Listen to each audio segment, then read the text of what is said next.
I would like to call up Circalux, please.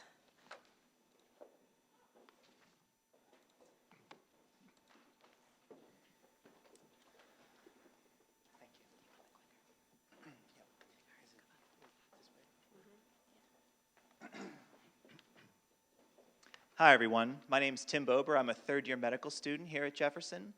I'm going to be speaking to you today about a new health-conscious lighting device called Circalux. Circalux is a cost-effective lighting pod that emits circadian-friendly wavelengths of light. Since we're adjusting the wavelength of the light rather than its intensity, users will have illumination when and where they need it, while being less sleep disruptive. So back to the hospital. What does it feel like to spend a night in the hospital as a patient? This is a timeline of light disruptions for a single room on the 3rd floor of Thomas Jefferson University Hospital.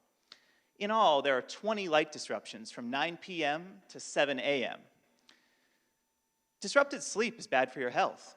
A recent study that actually came out in January of this year showed elevated cholesterol, blood sugar, and insulin levels in healthy 22-year-old participants. Imagine what this type of timeline would do to a long-standing diabetic with lots of comorbidities. Users will wear an ultra-wide frequency sensor that will adjust the brightness of the device based on how far away they are from it. They can also preset intensities for certain care activities. The hook design allows for easy hanging over an IV pole or the rail of a bed, while the tripod base allows you to set it on any flat surface. Disrupted hospital sleep is caused by many factors. Thus, it's hard to define an exact valuation. Let's use hospital delirium as an example. This is defined as an acute mental status change that occurs while you're in the hospital and has been linked to circadian disruptions. We spoke with several clinicians at Jefferson, and they were unanimous that patients who become delirious in the hospital stay longer. This is supported by a 2003 study which indicated that after one episode, you can add up to a week onto your hospital stay. For that and other reasons, delirium is estimated to account for $143 to $152 billion in annual healthcare expenditures. Let's look at our competition. As it stands, there are no devices specifically designed to help overnight care providers. Just from pure observation, we see our colleagues carrying standard flashlights into rooms overnight. Well, there are already circadian-friendly light bulbs on the market. Our devices are portable, user-responsive, and easy to use. On the right, you see the Philips Healwell system, which was recently introduced and allows both patients and providers to adjust the light throughout the day. Hospital systems are spending lots of money and time planning to install this system. Circalux provides similar functionality with an out-of-the-box price option. We see many consumer opportunities for this lighting system, specifically with the growing awareness of circadian rhythms on the consumer market. We want to connect with consumers using crowdfunding campaigns like Kickstarter, as well as looking at online marketing through Google AdWords. For the institutional side, we really want to establish a strong value proposition, starting with an IRB-approved survey of sleep disruptions at Nemours DuPont Children's Hospital down in Delaware. Circalights will sell for a unit price of $50, generating a 70% profit margin from a $12 to $15 manufacturing price, not at scale. We've also started to engage our consumers, and over 51% of respondents to our survey said that they would purchase a device and could see it fitting into their lives. Here are projected sales over the next 6 years in the consumer sphere. These were estimated from nightlight sales based on the US birth rate. On the institutional side, if a hospital the size of Jefferson just purchased 2 Circalights for each ICU bed, that would be $1,000 from that department alone, not to mention the 937 other licensed beds that are across the street. Our team brings a wide variety of skills to bear to make this a successful venture, from product design to healthcare experience to finance. We have personally invested $6,000 into this venture and are eager to continue going forward to make a healthier, circadian-friendly hospital environment. In the past year, we have created Circalux Incorporated, filed a provisional patent, and generated a fully functioning prototype, now as part of the NextFab Rapid Hardware Accelerator. We have raised $27,000 from Ben Franklin Technology Partners, as well as NextFab. Funding from the JAZ will go towards our first pilot study here at Jefferson and our small batch manufacturing run through IMET, a local firm. We are entering an era of healthcare in which many factors are recognized to impact health, including sleep. We believe that these lights are a bridging technology to wider adoption of circadian-friendly lighting in the hospital. Better lighting, better healing, Circalux. Thank you.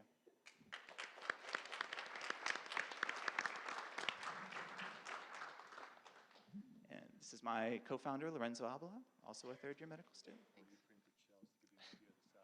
So I'm glad to hear you're going to do some studies related to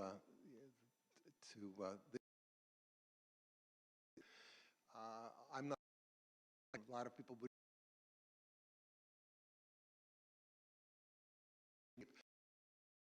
on an addict, more than anecdotal. A couple weeks ago, I did spend 3 days and 3 nights in the hospital, and certainly my sleep was disrupted. But looking at it now, I feel like it was a function not of the light, but of the hospital equipment beeping, the vitals being taken every so often, the IV bag being changed, the IV line being flushed and changed, and I go on probably another 6 or 7 factors. And so I think you really want to be sure that it's the other things happening in that milieu and not specifically the light. Because you're not doing even once you fix the light problem, if it is a problem, you're still dealing with all the other distractors. Thank you for the question. We definitely empathize with that, as we're the ones causing you the pain in the hospital. The interesting thing is that, let's take delirium again as an example. It's not a factor of how frustrated you are or how many times you get disturbed. It's a combination of all of those things. On a biological basis, the only thing that affects your melatonin level throughout your night is light. Sound, pain, none of these things affect melatonin. Melatonin is one of the most important hormones in the body for driving our sleep, our circadian rhythm. When you have a disruption of that, you have an unconscious transition into dysregulation, which is a big factor into delirium. I do see that we're not addressing the sound as well as how many times we're coming in to prod you, but we're going to take it one step at a time. Right now we're going with nothing. We're just going to switch on the overhead lights, fluorescent lights with a lot of blue rich wavelengths, drive down your melatonin and disrupt that sleep. Not to mention, by the way, that getting up every hour to pee because you have all these IV fluids that are dripping inside you, and you need to drip them back out every hour. So. Well, actually, that's go ahead. I was going to say a related comment. I think the sunrises of the world in retirement homes, where people are really coming in not to do anything, but just to see if you're breathing, that's where light actually has more of an impact, I think, than even in the hospital. But a question is, what is proprietary about what you're doing? Like, what's the The system is proprietary. LEDs, it's not really something that we can claim. We could make a claim on the shape and the design of the device, but in reality, it's the systems patent. It's basically a system that uses UWB technology. It has circadian-friendly wavelengths, so it's minimized in the blue wavelength spectrum. It's automatic, and the feature that as you get closer, it gets brighter based on a tag that the user is wearing. All of these together give the aspect of novelty.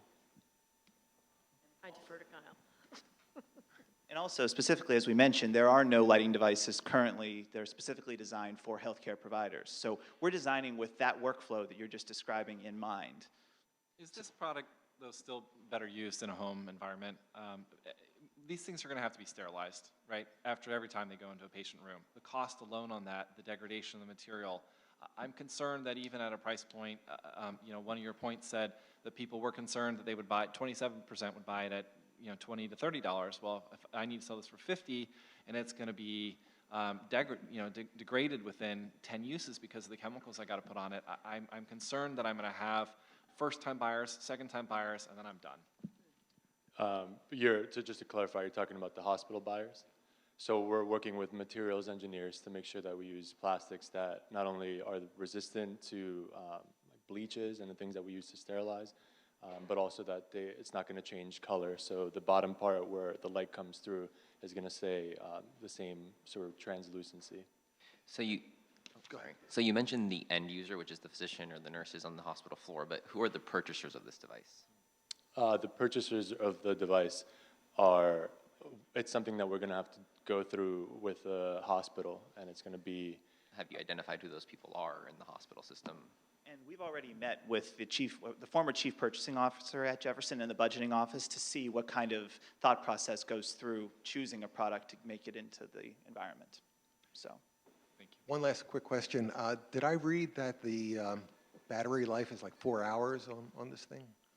No. What is the, no? So one of our constraints in the design process was that it would last for a week on a single charge, and about 20 times of 4 minutes 20 times of 4-minute intervals of being on per night. So basically we're kind of modeling what we saw in the hospital.